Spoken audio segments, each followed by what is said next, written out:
Hello and welcome to this episode of Natter with Niamh. And today I have the delightful Nicola Currie, who is, in her own words, a counsellor and a serial what-if thinker. Welcome, Nicola. Thank you, Niamh. Thank you for having me. And yeah, that's a very accurate introduction. So thank you for that. You're welcome. In your application, you said that you were not influenced, though, but you were inspired by Taylor Swift. I And she's am. somebody I've only just come across in the last couple of years because my daughters introduced her to me. Tell me a little bit about that. Well, it's really interesting that you say that because I only discovered Taylor Swift in lockdown. So she released an album called Folklore in lockdown, and the internet was going crazy for it. So I just thought, might as well listen to it. The whole world's listening to it. So I put it on, and honestly, it actually got me through lockdown. I couldn't believe that I connected to the songs. It was just a gorgeous little soundtrack in the back as I was kind of pottering around. And I started to get really curious about who she was. I didn't really know much of her music beforehand, and then I discovered like what an incredible businesswoman she is. Like you and I were businesswomen, and her business ethos and what she's done for her own business, what is inspirational. Like she has a song out called "If I Was a Man," and how she would be Yep. treated differently if she was a man, and how she's fought against that. She gets torn down, she gets stripped down, she's had her music sold behind her back, and she just stays true to herself and just puts out the songs that are meaningful to her. And I just think, God, what an inspiration. So I only discovered her in lockdown too. And in terms of being a businesswoman, amazing. She's definitely one to aspire to. And yeah, let's have a dance to her songs. Like, why not? Right? Yep. And also, as you said, her stories are her songs are her experiences. So, and Absolutely. she's not shy about putting them out there, is she? And Absolutely not. even And the broken relationships and everything. yeah, And yeah, and I love her kind of, confidence as well. yeah, definitely. Well, she's got a song actually in her most recent album, which is the Torture's Poets Department, that says, I can do it with a broken heart, right? So she can fake it Yeah. till she makes it. Like, so she can get on stage even if she's got a broken heart and nobody would know, right? And we all have to do a version of that at work. So I think we can all relate to her words in some fashion. So yeah, she does Yeah. inspire me. Yes, and you mentioned something as well about and I introduced you as a serial what if thinker. Oh my What do goodness. you mean by that?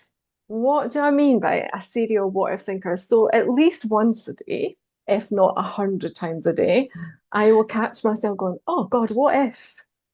Dot dot dot. What if it starts to rain? What if my dog gets muddy when we're at a dog walk? What if my client cancels?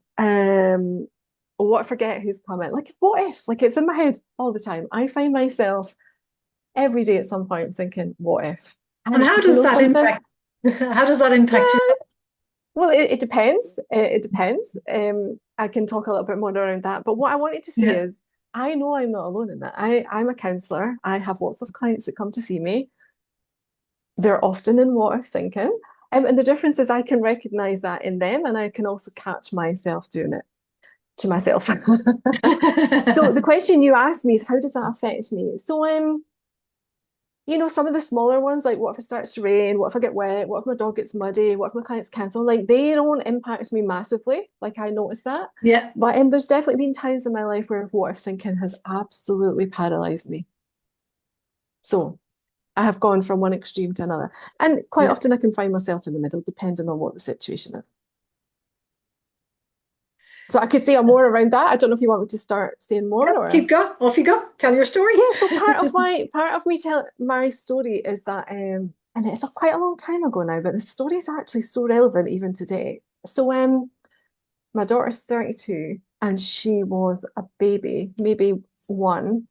And I had been really unwell before that with my mental health. I had barely been out the house in about a year. Some people might use the term agoraphobic. Mhm. I just felt I was scared of the world, right? I just felt the world was a scary place. And so I kind of retreated. And then I had my baby, and I was like, oh, I need to be the best mom that I can be. And that means I need to start getting better, basically. And Yeah. so I had to work really hard at facing the world, like opening the front door. going out and about, doing things that felt difficult. And there was definitely a lot of what if thinking around that time, obviously. Yes. And this particular night that I remember, I was obviously in recovery, and we had somehow decided it felt like a good idea to go to the theatre. So I had booked the theatre tickets, and we'd got a babysitter, and we were going to go. And all day, I was so anxious. Like my what if thinking was in overdrive. So some of the things were like, what if it's too busy? What if I get trapped in my seat? What if we're stuck in the middle of the row? What if we can't get parked? What if it's too hot? What if I faint? What if I die? What if I need to go to the toilet? What if my husband needs to go to the toilet? Because there's no way he was allowed to leave me on my own, and I couldn't have gone to the toilet on my own. That would have been too big a deal. Mm. So there was this like massive list of what ifs about going to the theatre that night. Now I know that people that have anxiety will relate to this, right? Because Yeah. that is quite typical of doing something new and something scary when you're recovering from anxiety. So this was my list. Now, by the time my husband came home at like 5 o'clock at night, I needed him to answer every one of those what ifs. So I was like, okay, you need to sit down. I'm okay about going to the theatre, but, and I literally went through my what if list. And he's so patient and he was so accommodating and he kind of answered as best as he could to most of my questions. And then he said to me, what if you enjoy yourself? And I was like, Jesus, oh my God. Like that wasn't even on my list, Niamh. Like it didn't make Yeah. it to my list. And I promise you, him asking me that question changed my life because suddenly I had a different what if to consider. Because up to this point, I was only considering all the things that would go wrong, all Mm. the things that would be Yeah. bad.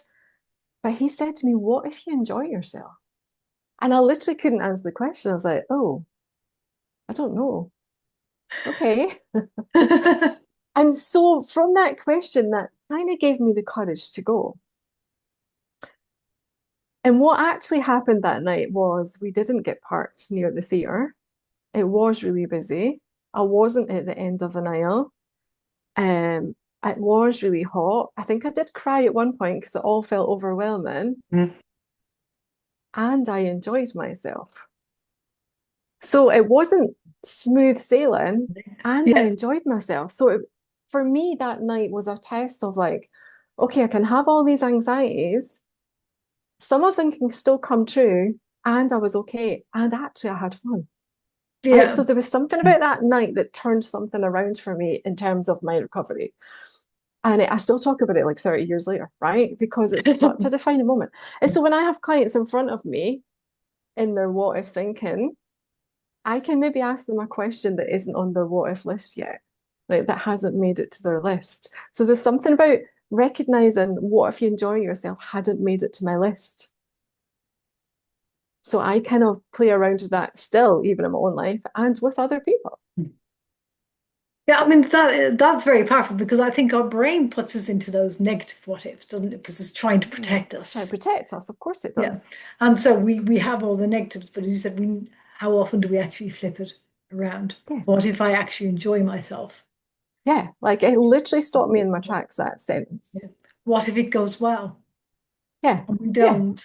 We don't. And I What know if you I've succeed? been in a very similar situation where, I would barely leave the house. I would only leave the house if the kids needed to go somewhere. Yeah. And then it was always, what if there was no parking? What if that, we were, and I would have plans. Like I would have a detailed plan of how to get somewhere. But not Yeah. only would I have that plan, I would then have a plan B. So if that A route backup wasn't plan. Yeah. working, Yeah. Yeah. Yeah. Yeah. yeah, plan B. And we would leave about an hour early, just so I would have time to find parking. And Yeah. I can't imagine what that must have been doing to my children. Because we spent hours sat in the car waiting for something to start because I had to get there so early because I was so Yeah. anxious about being able to park Yeah. or something going wrong or the traffic or um and so and it got to a point where I actually didn't, you know, I was limiting where they went as well because I Yeah. was getting so anxious about going Yeah. anywhere. And yeah, I think if somebody had said to me at that point, what if it went well? I think that might have been quite a shock Oh, because Yeah. leave. It was a 100% a shock. Like I couldn't speak. I was like, Yeah. oh, I hadn't even considered that as an option. Yeah. But It do you doesn't know enter that your that's it? brain, does it? No, it doesn't enter your brain. But do you know what's really interesting about that, my story as well, is one, it hadn't entered my brain. But then when I followed through and we went out on the night out, it wasn't perfect, right? We Mm. didn't get parked near the venue, which was my fear, because like, what if I couldn't get home? And what if I was trapped in the theatre? Well, I was right in the middle of the row. And I did cry, right? But there was a version of me that was actually able to cope with it. So the version of me that was sitting at home worrying about those things Mm. was different to the version of me that showed up and dealt with it at the time. And so we need to remember that the version of us sitting at home that's scared is not the actual version of us that's going to show up in the moment. Like there's a different Yeah. Nicola. Like there's a Nicola that's 5 hours away that's going to turn up at the theatre. And okay, she might be a bit anxious because she can't get parked, but she'll find a space and then she'll just walk that extra 5 minutes to the theatre. But the Nicola at home can't imagine her. Yes. Yeah. I mean, we get there. There's a tendency, isn't there, to get so caught up in thinking that That you we're not can't going to see a cope if different it goes way. wrong, if it isn't Yeah. smooth. Yeah, yeah, yeah, Yeah. yeah, And I definitely. think that's where all my planning came from. If Yeah, I had umpteen plans, then I would be able to. But yeah. then, yeah, not everything always went to plan. And I managed. We And coped. and that's the bit Yeah. to remember, isn't it? Yeah, that Yeah. even when it doesn't go to plan, we can still manage. And that's the thing, because our what if thinking doesn't actually stop life happening to us. Doesn't No. stop us not getting a parking space or getting stuck in a traffic jam. So we can do all the what if thinking in the world, but we still have to deal with what's happening in the moment. And we always do. We always do. We always find a way to get home, get help, get support. Yeah, usually I will say sometimes though, I mean, I know from my point of view, I've often got so stuck in the what if thinking that I Oh, was me too. literally paralyzed. I Me couldn't too. actually do anything. I couldn't see a way through it. Oh, me And too. I Like me too. think sometimes the only way to get through it is actually to grab the bull by the horns, so to speak, and And do actually it. do. I like you going to the theatre that night, is to actually think, well, I'm going to do this. I have to Yeah. do this anyway. And for me, a lot of it was with my children was actually, because they needed to be somewhere. Yeah, they were I your didn't have a motivator. And choice. actually, yeah, they were Yeah, your motivator. Me having my baby was my motivator too. yeah. Yeah, for sure. Like I am terrified of flying. Like, can't tell you how scared I am. I've done the Fearless Flyer course. I'm a counselor. I know anxiety, and I'm still scared of flying. And so I went on a plane about a fortnight ago, right? And so the what if thinking ramped right up, right up. Like, what if we die? What if we can't do it? What if I can't do it? What if I have to run out the airport? I can't even tell you how many what ifs I had about it. But I am skilled enough to separate the two. Okay, so what I can do now is go, okay, there's that thinking. It's telling me that I might not be able to do this. And I can still force myself to get on the plane. Because the one thing that's going to minimize our anxiety is to take action. Yes, yeah, Anxiety wants us to stay paralyzed and at home. It's got the louder voice. And my job is to tell anxiety, I hear you and I don't believe you. And I'm going to get on that plane. Now, did I get on the yeah. plane with shaking legs? 100%. Was I holding my husband's hand? 100%. And I still did it, right? And so, Yeah. therefore, my what if thinking has no choice but to just quieten down. So, And the next, absolutely, I'd be paralyzed with what if so was the thinking journey home easier? on the flight Yeah, or on the at the theatre night. on the flight, on the Oh, flight. no, no, no, no, no. Every flight's terrifying. Every flight's terrifying. Every flight, the what if thinking's there, right? Yeah, but But the now different that. the difference is I know that anxiety is a big fat liar. Hmm. Anxiety is going to tell me the world's a scary place, that I can't manage it, I'm going to die. I mean, I will one die one day, whether I think it or not, right? But that the plane's going to fall out of the sky. But I know that that's just what anxiety does, and I can separate the two sometimes. Sometimes I'm better at it than others. Like you Yeah, said, what's the difference? If there's a lot going on, if I'm tired, if I'm burnt out, it's harder to separate. I get much more invested in the what if thinking and I believe it more and for yeah. longer. Yeah. Yeah. So yeah, I mean that's the same that I find, when you're taking better care of yourself as well. Yeah. you're better able to kind of distinguish between what is that anxious voice in your head and Yeah. what's the reality. And, Yeah. you know, as I say to people as well, anxiety is actually a normal part of life. Mhm. It's there to keep us safe. And you're bound Yeah. to be like, if you're going for a job interview or if, you know, you're going on a plane, I don't particularly like flying either. Um, or if you're going somewhere new, it Hmm. can be, you know, you can bring up feelings of anxiety because what you don't know where you're going. You could get lost. You might not be able to find somewhere to park. But it's when we let us stop ourselves that, you know, things really start to spiral out of control. I find if I say, oh well, you know, this is making me too anxious, I'm not going. Yeah. And then that just feeds the anxiety, I think. Whereas Well, if it I could does. say, yeah, if I say, oh, okay, let's make a plan. For me, planning works sometimes. Yeah, planning's great. Or sometimes it's just, let's just go and see what happens. And, you know, That's a great way sometimes too. sometimes I'll get anxious when I'm there, but I have to deal with that. Yeah. And I've learned to deal with that. You know, Well I have done. various different ways of doing that. Um, but you can't let that what ifs stop you Well, we living your can. life, can We you? can, and we've both You done can. it, right? You've Yeah. done it, I've done it. And Yeah. actually it's not that helpful. And where Yeah. the best way to manage those what ifs, well, I think there's a couple of key ways. So the first one is you need to catch that that's what we're doing, right? Yeah. You need to notice, oh God, I'm in what if thinking, like I'm predicting the end of the world here, right? So we need to catch that's where we are. Yeah. Um, is there any action that we can take? Well, actually, no, the step before that, is there another what if I can put on the table, right? Is there another what if? Like, what if you enjoy yourself? What if it's a Yeah. success? What if it's the best day of your life, right?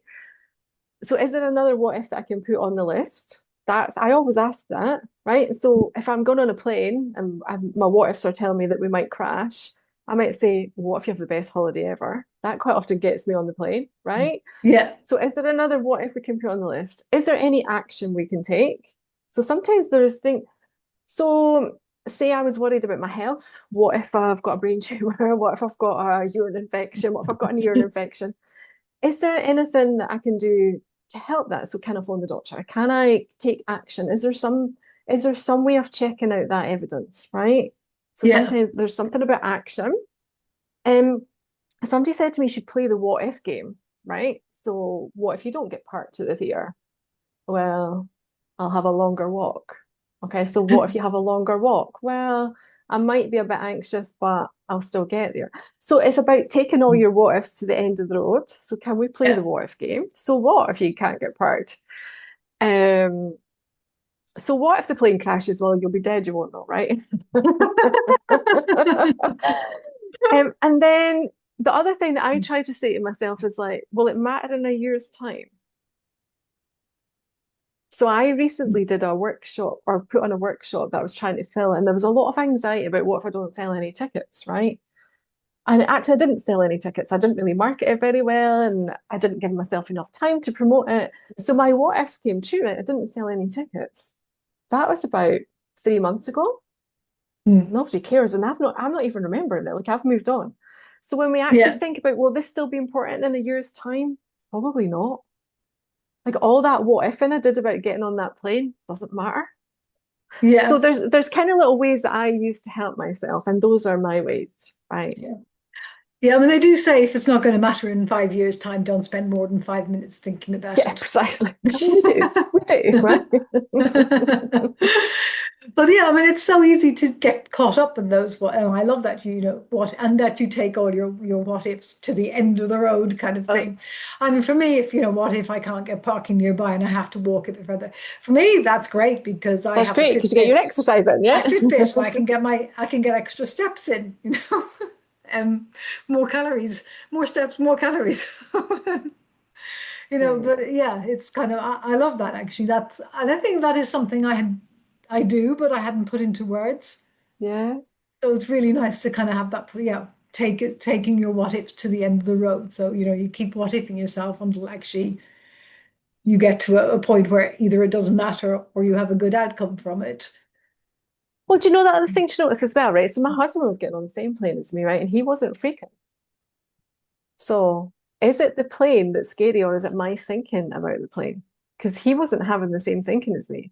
So if you're with somebody and you're doing the same experience and they're not feeling the same as you, surely it's just your thinking. So then we can go, oh, I'm actually doing this to myself.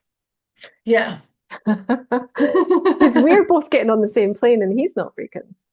Yeah, but that could just be because he's a man, or he's that's why my brain would go, or he just doesn't, and I sometimes envy people who don't worry about these sort of things, who don't have that off what if thinking. But then I think sometimes, I was always told as a child that I had a very vivid imagination, Yeah, me too. and I sometimes wonder if that vivid imagination is part of the problem, because I can imagine all sorts of things happening. Me too. Me too. Yeah. And I genuinely hope you're not hearing me saying that I'm sorted because I am so not sorted, right?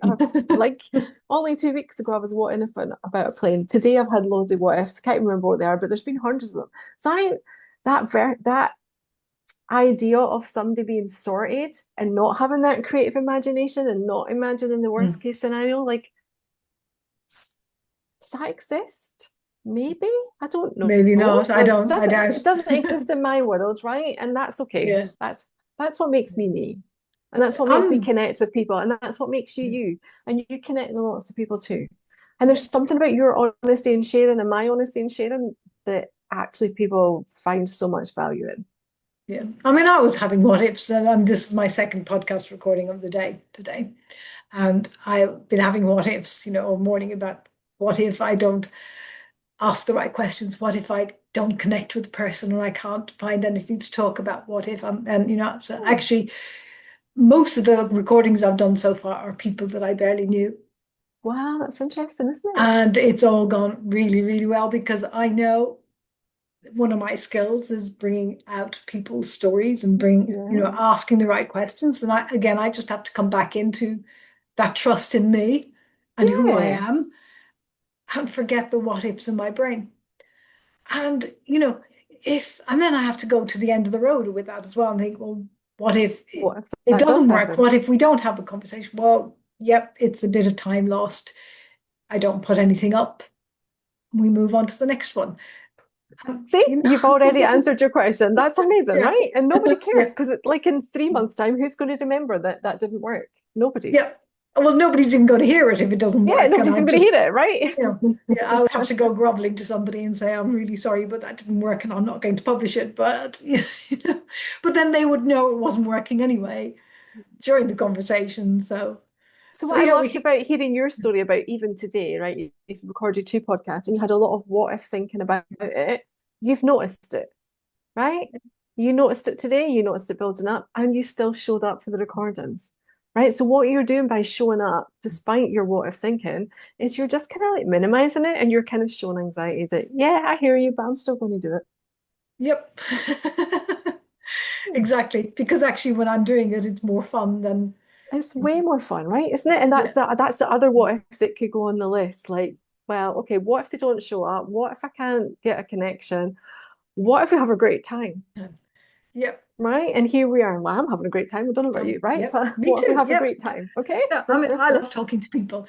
This is a wonderful way of doing it and getting to meet lots of new people and hearing. I mean, I have heard so many wonderful stories, and I can't wait to share them all. And maybe a lot of them will probably been shared before I get to sharing your podcast, your episode. But yes, it's just, we connect with people through our stories. I think we're And more similar than different than we realize.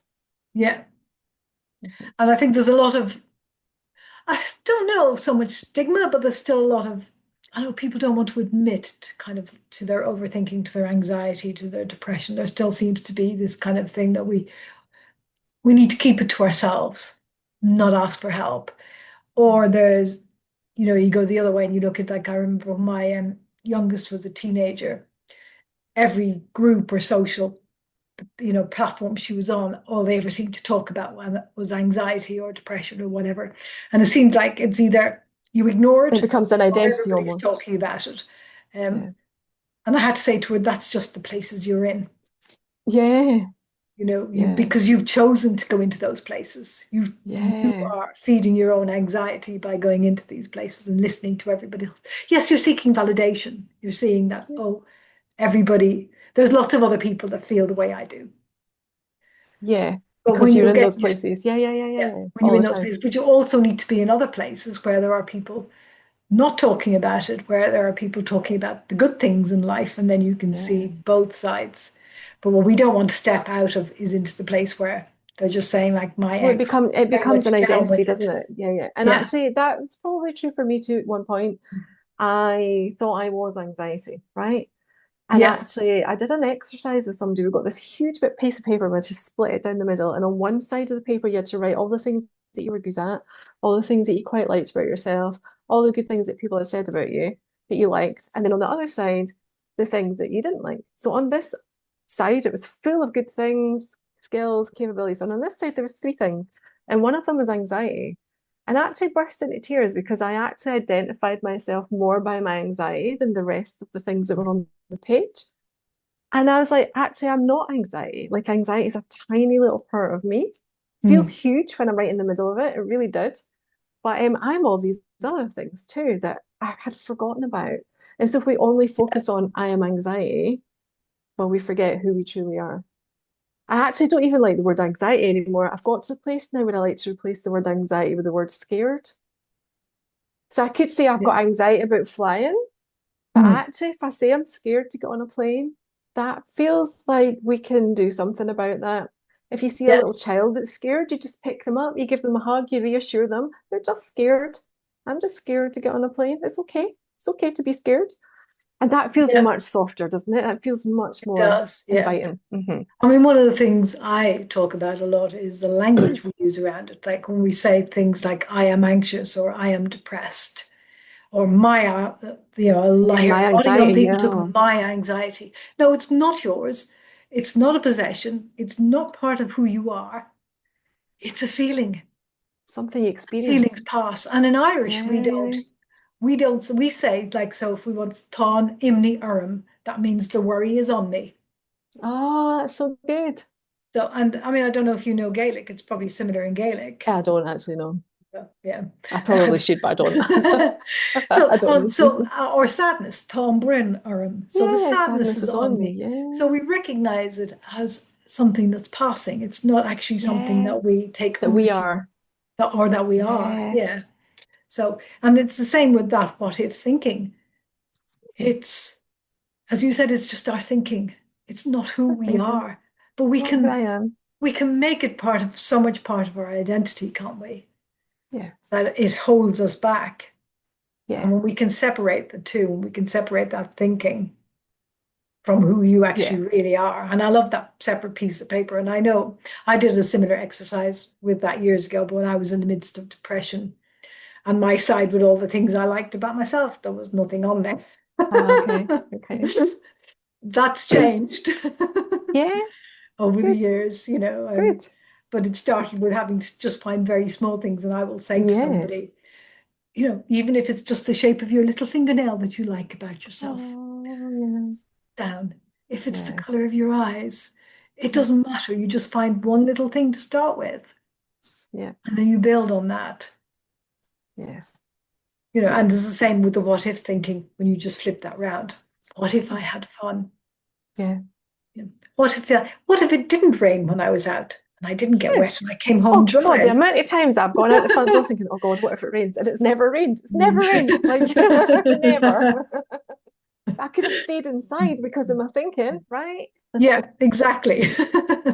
Amazing.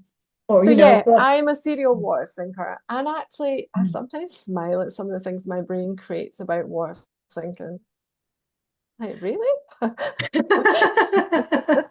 You were Well, that's thinking how that? you know you're a creative and imaginative person. Yeah. Yeah, this has been absolutely fabulous. This I've has been loved it. wonderful I've loved it. to talk to you. And I love that, taking the what if to the end of the path. And I think if people take anything away from that, that should be one thing they could take up. And as mentioned, and I've mentioned at the end of every of these podcast episodes, I'm going to have a community to go with these. Amazing.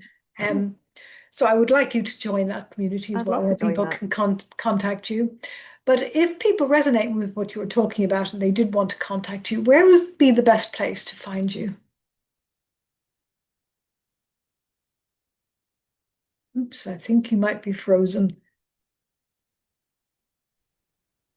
Hello. Hello, I think you froze there. Yeah, we both froze. You froze first, and then I think I froze. Are we talking social media about people contacting me, or are we talking email? Wherever's best for you. So if people want to email me, the best email to get me on is hello@nicolacurrie.com.